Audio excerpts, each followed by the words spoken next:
Honorable Member Sneha Rathore. धन्यवाद अध्यक्ष महोदया। किसी महान व्यक्ति का कहना था कि युवा के विकास की परिकल्पना उस वट वृक्ष के समान है जिसकी जड़ें हमारी पुरातन संस्कृति हो, जिसका तना हमारा लोकतांत्रिक मूल्य हो, जिसकी शाखाएं हो सबका साथ, सबका विकास और सबका विश्वास, युवा कौशल जिसकी पत्तियां हो, जिसे सींचे हम अपने परिश्रम से और फलस्वरूप हमें मिले विकसित विश्वगुरु Bharat.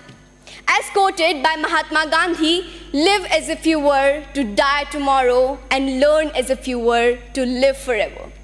These words remind us that education is not merely about acquiring knowledge, but continuous growth throughout our lives. Do you know what Lord Macaulay once said in British Parliament? He said that it is nearly impossible to rule India, but if they succeeded in breaking our backbone, our education system, then they'll succeed in breaking our entire nation, and that's what they did, and that's what today's coaching institutions are doing. They are prioritizing rote learning over true understanding, thus reducing education to a mere race for marks. आज के coaching संस्थानों ने गुणवत्तापूर्ण शिक्षा को हर नागरिक के मौलिक अधिकार से एक विशेष अधिकार बना दिया है। चिंतित माता पिता की नज़रों में ये कोचिंग संस्थान पैसा छापने की मशीन बन गए हैं जो छात्रों और अभिभावकों की असुरक्षाओं पर गिद्ध दृष्टि लगाए हुए हैं। आपको यह जान के हैरानी होगी कि हमारे देश के प्रतिष्ठित कोचिंग संस्थानों में 120 से भी ज़्यादा छात्रों के लिए केवल एक अध्यापक नियुक्त होता है। क्या ये पर्याप्त है? साथियों, याद रखिए, संघर्षों के साए में इतिहास हमारा पलता है। जिस और जवानी चलती है उस और जमाना चलता है।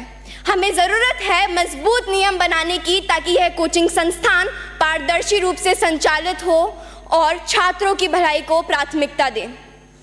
हमें खुद से पूछना चाहिए कि क्या हम ऐसी शिक्षा प्रणाली को कायम रखेंगे जो गुलामी के कालखंड में साजिशन रची गई थी, या फिर हम एक नए रास्ते पर चलेंगे जो विचारों की विविधता का जश्न मनाता हो, हर व्यक्ति को स्वतंत्र रूप से सशक्त बनाता हो।